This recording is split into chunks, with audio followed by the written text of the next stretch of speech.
So Carla, I did some Facebook stalking a little bit. I'm a stalker. So I see that when you went to Texas, you lived in Texas for how many years? 7. 7 years. I don't think we said this because we talk about she's from Mobile, and then you moved 7 years ago. Have you been here a year? Has it been a year? Not yet. You have not been here a year. I have not. Tell me, Courtney, what? She has not been here a year. I ain't even been here a year. Got a whole film series done. Right. Like I'm telling you. When you divinely get in alignment, man, I'm telling you, things go fast. What I say last time, stop sleeping on y'all talent. I'm telling you.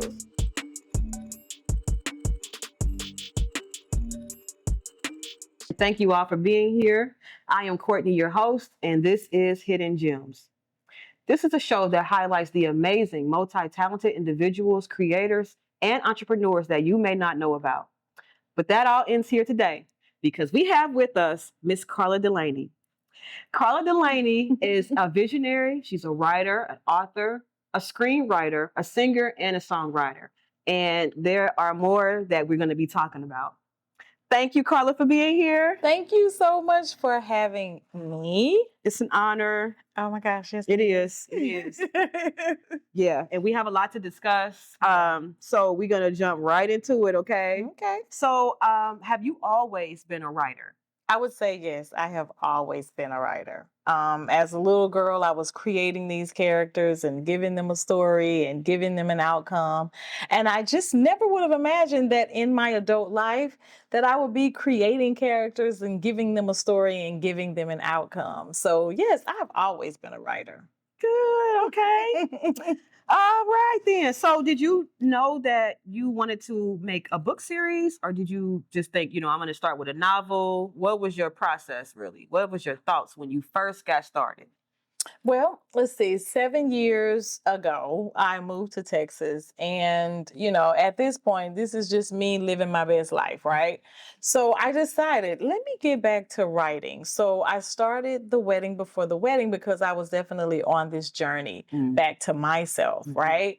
And so I said, let me just start writing. So I dove into this first part of the series, and I just started writing.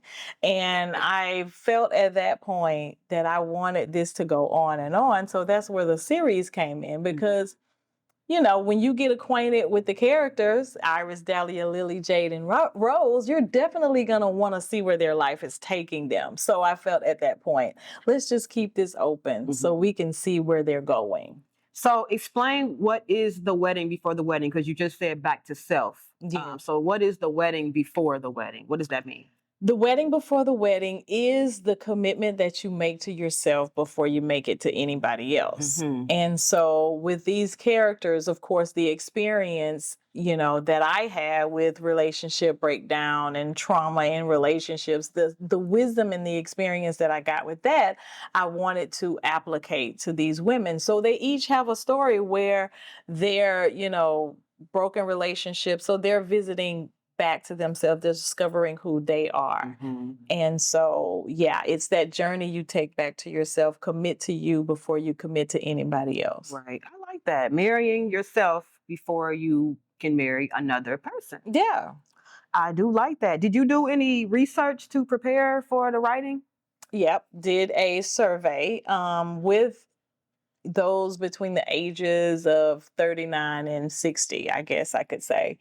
And it was both, compiled of men and women and their experiences in relationship. And 68% of those who participated in that survey said that they believe relationships don't last because of unhealed trauma. So therefore, the second book kind of was birthed from that survey. Okay. Yeah. I like that age range. Yeah. Yeah, because that's realistic. You see these statistics and they they telling you this is what it is, and you like, nah, I'm 40. This, Yeah. I can't relate to, I know some things I remember things about when you were in your early 20s, but, when it comes to something specific, like what you were asking, Yeah.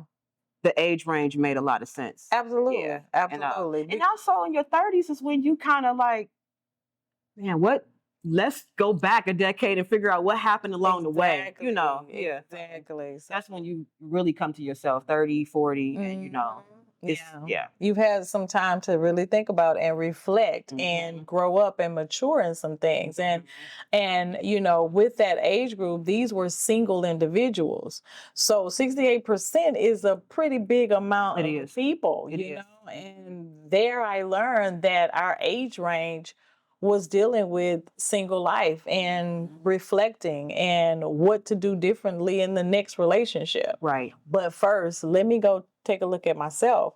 Let me take a look at some of the things that I dealt with, whether it be in childhood, in adolescence or adulthood. Let me take a look at myself before, I get another chance at marrying somebody else or being in relationship with somebody else. And that's great that you just said that, childhood trauma, adolescent trauma, young adult.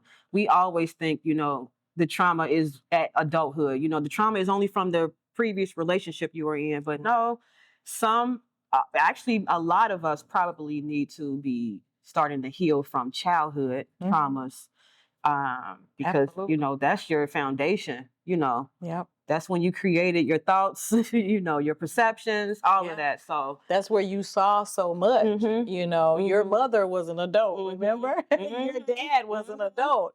So you saw a lot and you picked up on a lot. You learned a lot. You were a sponge at that time. So, and you get to that age when you're 30 and you think, I know I have. I'm like, dang, my mom and dad was 35 and 30, 40 one point. What is this what they was going through? Is this what they went through? Is this what they talked about? Is this the battles they went through? So yeah, you're right. And then you have children and they're watching everything. So that's the trauma cycle that it could be. So yeah, I agree. Marry yourself first, then go out there on them streets and marry somebody else. No, not in the streets, but y'all know.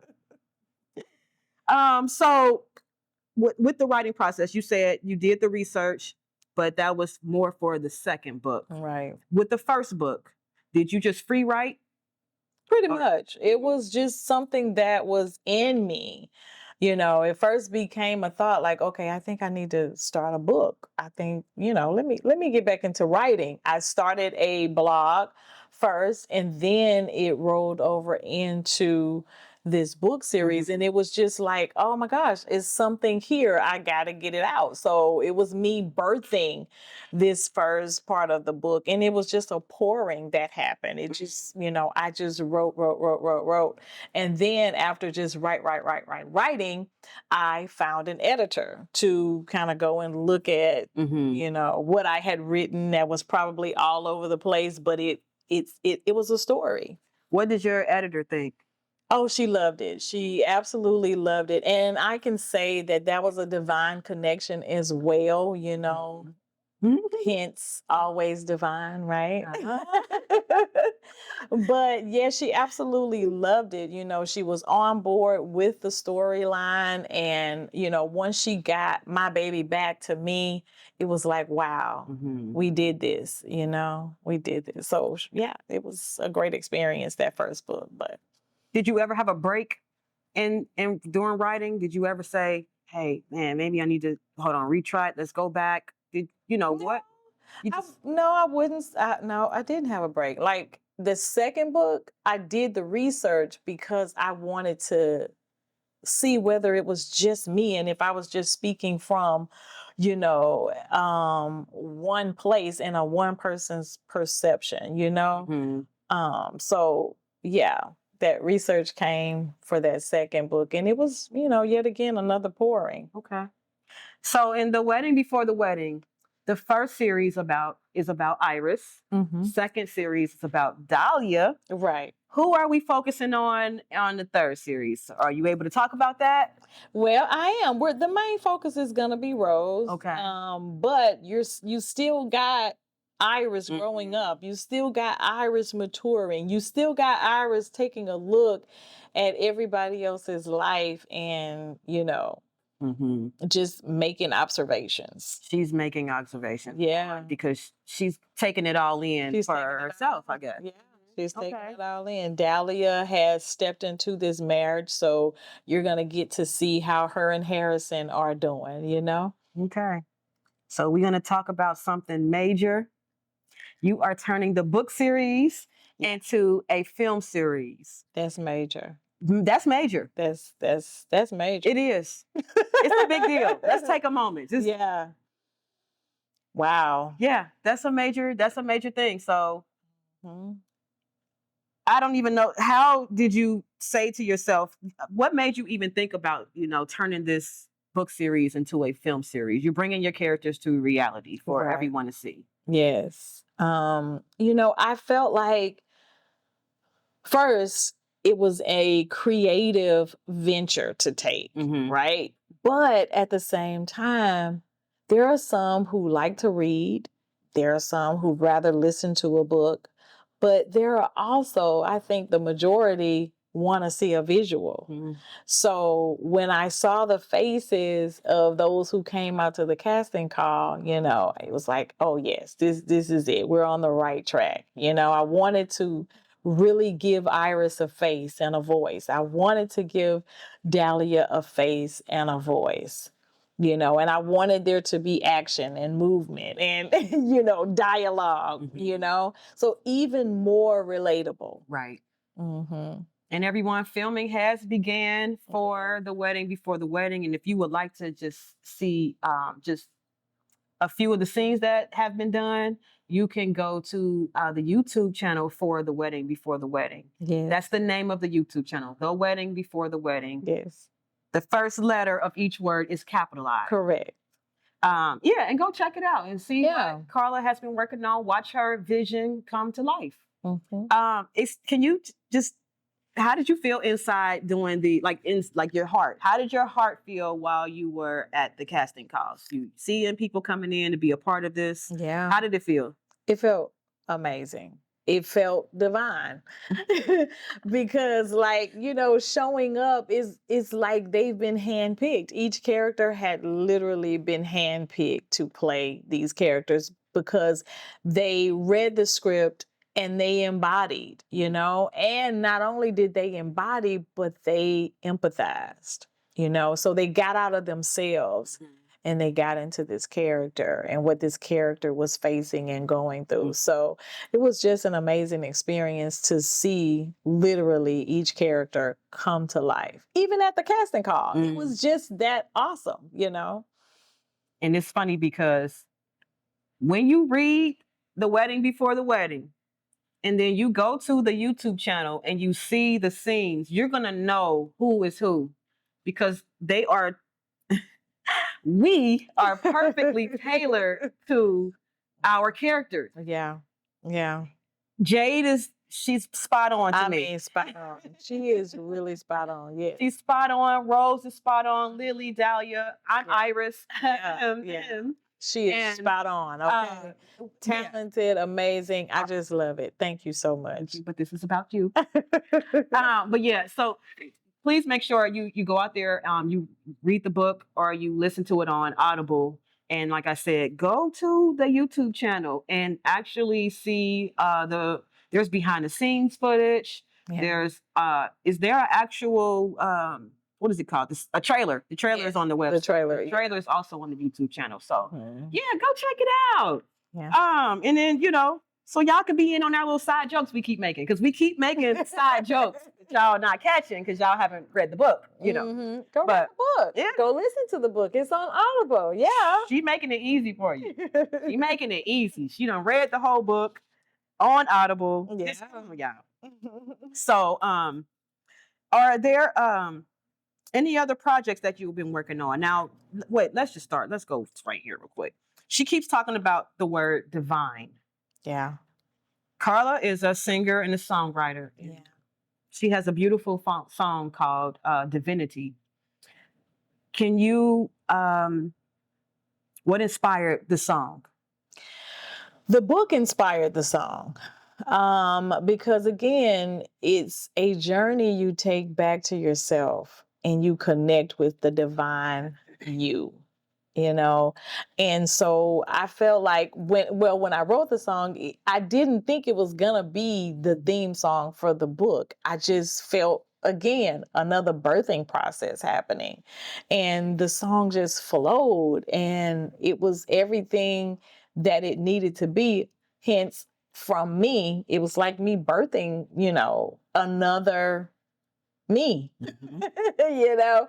So, but yes, it ultimately, you know, connected with the book series because these men are taking the journey back to themselves, and it's a divine move, you know. Yes, and we heard the song live for the first time.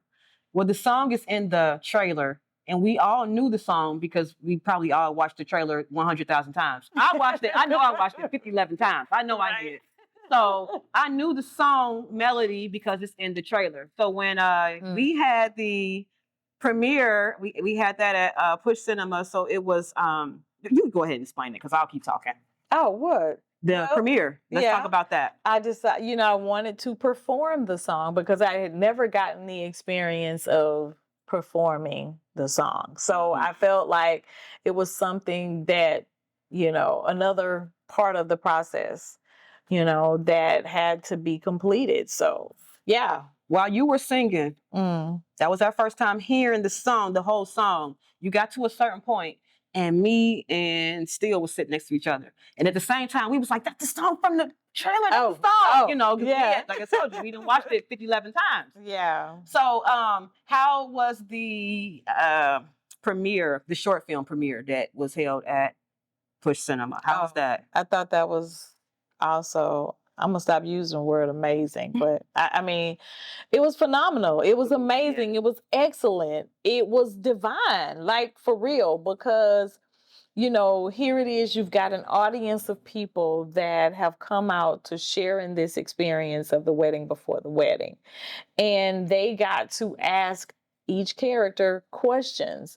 And man, when I tell you going on another level of seeing the people that have been handpicked for this role, how they answered each question, you could tell that they were truly committed and divinely connected to these characters, So it was everything. It was. I know it was everything. euphoric for me. It was just like, I This was still happening.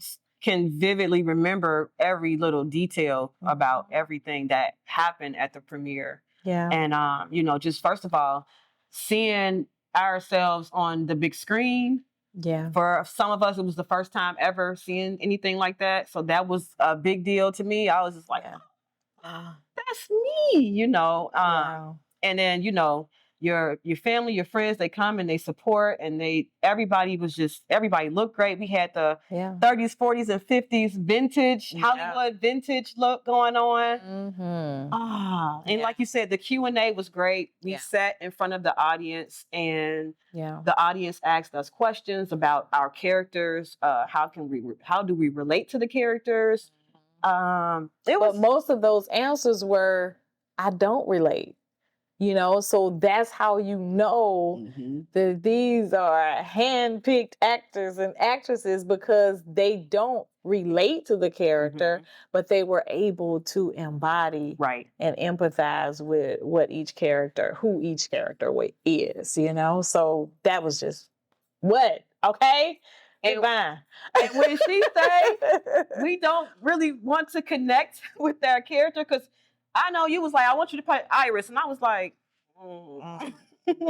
I don't want to be her. And she was like, no, I think this would be the role for you. And then you start to. Then after that, I read the book, and I was like, okay, I can do this. But in reality, I could relate to a lot that she is going through or she had went through. So it wasn't just, oh no, I don't relate to nothing like that. Once you dive deep into the book, that's when you like, oh, you know what? because we all human. We all have this. We experience the same traumas. Mm-hmm. Our perspectives are just different. Right. Right. So I couldn't just judge Iris the character and be like, nah, I ain't got nothing to do with it. Yeah. Like I said, once I really did dive deep into her character, her upbringing, Mhm.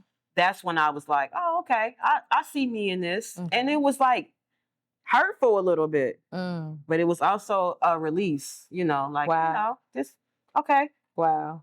we got this. I love that. Mhm. It was also a release. Wow. Yeah. That's good. And so, with that being said, that's in hopes that whoever is watching or reading or listening, Mhm. is saying, this is a release for me, because no, I'm not a victim anymore. I'm not a victim anymore. So I wrote this book from a place of being victorious. So I wouldn't call myself a counselor, but I would definitely say some wisdom has come from the experiences that I had. So being able to speak to each character from a place of victory was everything. It was divine. And that changes the mood of the book, because it could have been bitter, Yeah. if you're still in the victim mindset. Right. The book is bitter, it's angry, it's upset. Mhm. And when you read it, I'm gonna keep plugging it this here. When you read The Wedding Before the Wedding, you will understand that this is not about bashing anyone. No men are bashed, no women are bashed. Mhm. It's genuinely, you can tell that you wrote this from a place of a healed heart, and it's Right. not, I'm upset. It's not bias. It's nothing like that. Yeah. Right. So Absolutely. it's The Wedding Before the Wedding. Yeah. Get the copy. Yeah. Listen to it. Yeah. Get on YouTube. Yeah. Subscribe to the YouTube channel.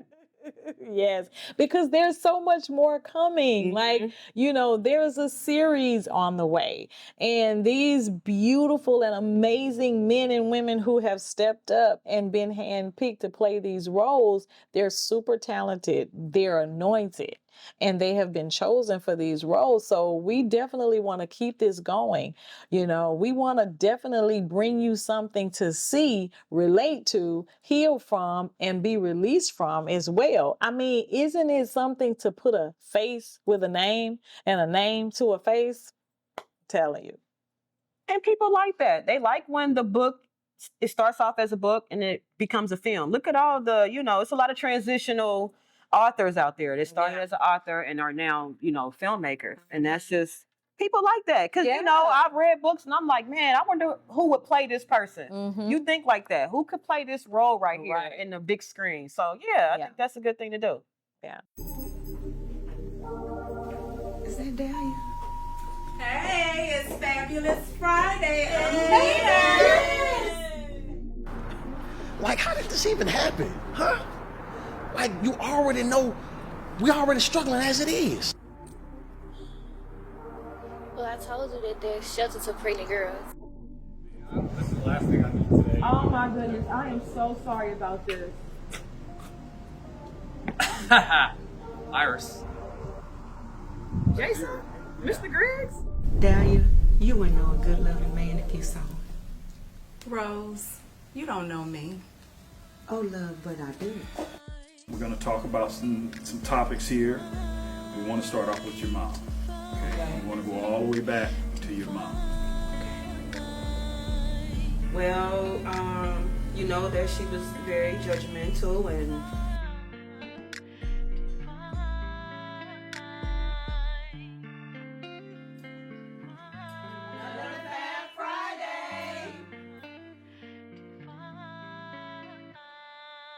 Iris.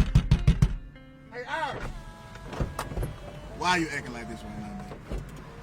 Why can't you just be civil enough just to talk to me, please?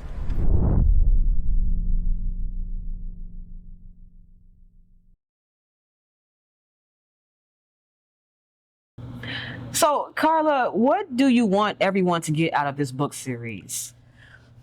I'd like for everyone to get that the path to grace is not by living a perfect life, right? Meaning that there's gonna be some bumps in the road. There's gonna be some trauma. There's gonna be some things that you have to grow up and mature from and mature in. But with this book, I want you to see the real. I don't want you to see a fairy tale. This is not just a romance novel to, the man of your dreams. But how did you get there? How did he get to you? And I didn't want to paint a perfect picture. I wanted to, show some real stuff and how each of these characters are making that journey back to themselves, getting that healing. And, our characters are not just, believers in Christ, but there's some people in the book that have to get there. So I don't want it to be biased, I don't want you to feel like, oh, I can't read that because it's a romance novel, or I can't read that because it's a Christian novel. I don't, I can't relate, but it's a humankind book. So I want you to see the different journeys that each of these characters take and know that these are real people and real stories, and how they made that transition, right, to happiness and to a healthy them, creating a healthy foundation, their next go around. And the human experience is universal. Yeah. No one is exempt from life. Right. So it doesn't matter what you believe or what you don't believe. None of that matters, right, because you're still going to face the same things that other people face. Mm-hmm. And like we were talking about, that's the perspective difference, right? So right. That's great. That was well put.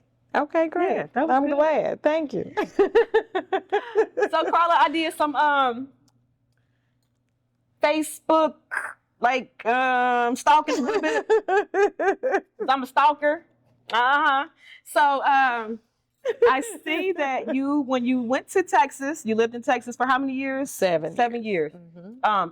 I don't think we said this because we talk about she's from Mobile, and then you moved 7 years ago. Have you been here a year? Has it been a year? Not yet. You have not been here a year. I have not. Tell me, Courtney, what? She has not been here a year. I ain't even been here a year. Got a whole film series going. Right. Like I'm telling you. When you divinely get in alignment, man, I'm telling you, things go fast. I say last time, stop sleeping on y'all talent. I'm telling you. Shut up. Yeah. You just done messed my whole, all of this. Yeah. Wow. Okay. Well, wow. That's good. That means you came here and you got to work. Yeah. You did. You got to work. I did. I had to get to work. You focused. You are focused. I had to get to work. Yeah. I did. And I'm so thankful to be in this position because, when you literally be out of place and out of alignment, and you sitting there, you trying to figure out why things are just not working until you get in alignment and you see, oh, well, crap, I should have been did that. Yeah. But, that's the human experience. It is. That's the human experience. But, we all got to get there. Well, when you moved back, did you know that you wanted to do this? I didn't. I knew that I wanted to do it, but I didn't know how. I didn't know who.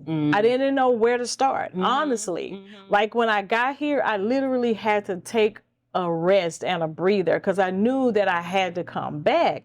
And I was kicking and screaming, no lie, I was, because I thought Texas was it. But, to come back knowing that this is where I was supposed to be and purposed to be, to get here, I had to take a breather. I had to relax and I had to take a rest for a minute. And that's when God just spoke to me. Okay, it's time. And he showed me the people and he showed me the cast and he showed me the producer and, so everything just fell into place. Wow. Yeah. Yeah.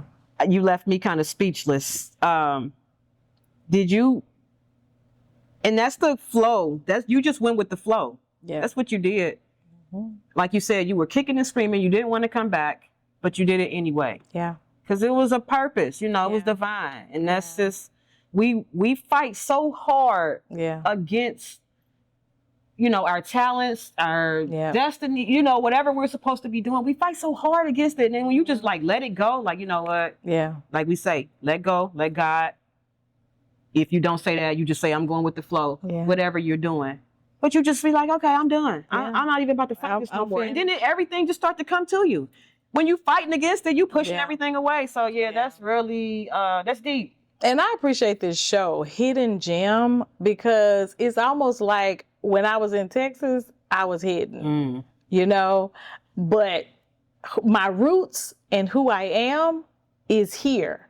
So literally when they say that a diamond emerges from the core, like the core of the ground from just a rock, I was still here as a rock. And I believe at this point, that I'm emerging, and being revealed. And so I don't know if you want to put that in there, but I'm just appreciative of the fact that, it makes so much sense. Yeah. We got to have hidden gem talk. Yeah. We have to. Yeah. It's important. This is the show. Yeah. Wow. So did you, what I was trying to say was,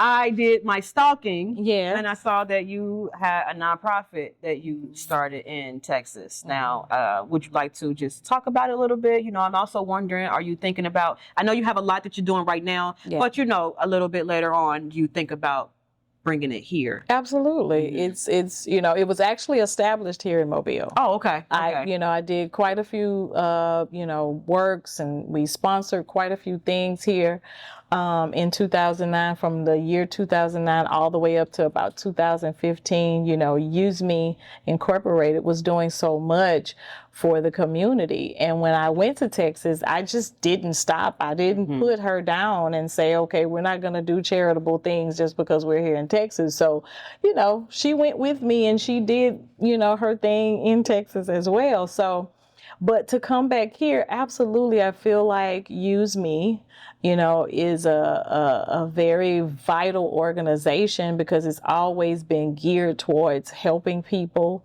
and shining a light on those who have been hidden, or shine a light on women who have suffered in silence, and, building and empowering them as well. So she still is, she's still alive, and I feel like, that bringing her back to Mobile is going to be vital for this project. Yeah. And I like it. Yeah. I love it. Use Me. Use her. Yeah. Use Me is the name of the nonprofit organization. And I look forward to, you getting it going here again. Yeah. Like I said, I know you have a lot going on. I'm not like, what you gonna do tomorrow? We ain't doing that. Right. You have a lot that you are working on. Do you think about any more songwriting, singing, performing? Man, I don't think about it. The song was awesome, and I feel like I want to sing it. But I don't know if I'm actually gonna do any more songwriting or music. I don't know. Yeah. I'm gonna stay open to it. Yeah. I'm gonna stay open to it. But that was just another gift that God put in me, and to incorporate it in everything else was just, it just flowed. Right. Yeah. Well, that's when you are a creative person. Yeah. I mean, you might start on something. You say, hey, I did it one time. That was great. What's next? And that's just, and then you can always come back to it. Yeah. But you're probably the type of person that's like, I got all these great ideas. I got all these visions. Oh, that was great that I did that song. But what else I'm going to do right now? Kind of thing. Yeah. So I understand that. So Carla, do you have anything that you want to say to our listeners? Want to talk about the book, the film, inspiring words? Yeah. Anything? Well, I'll start out by saying, Use Me Incorporated is a nonprofit organization. So anything that you donate to the organization is tax deductible, right? And just look for Use Me sponsoring the wedding before the wedding and things surrounding supporting these actors and these creators as well. Look for those things to, come up in the future, because we definitely want to keep the wedding before the wedding going, and Use Me can be a sponsor to that. So, if you are a sponsor, raise your hand and say, use me to sponsor this mission of helping, men and women, single, young, old, get back to loving who they are, and revisit the best version of themselves and start to live out loud. We're looking for your support. So you can start now by definitely going to our YouTube channel, The Wedding Before the Wedding, helping and sharing and subscribing and sharing and subscribing and sharing and subscribing and, giving us some feedback. We love feedback. I'm sure she would love your feedback.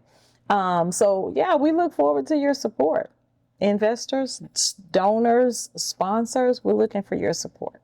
How can everyone find you on social media? Okay, yep. I'm on Facebook, Instagram, TikTok. I just love sharing information. I love sharing revelational, things, but I also love sharing my work. So yeah, Instagram, TikTok, Facebook, and YouTube. Okay, and then we'll add all that to the show, unless you want to tell them right now. What? Your name, your handles, like your name or your channel. Oh, The Wedding Before the Wedding is YouTube. Carla Dulaney is everything else. Okay. CarlaDulaney.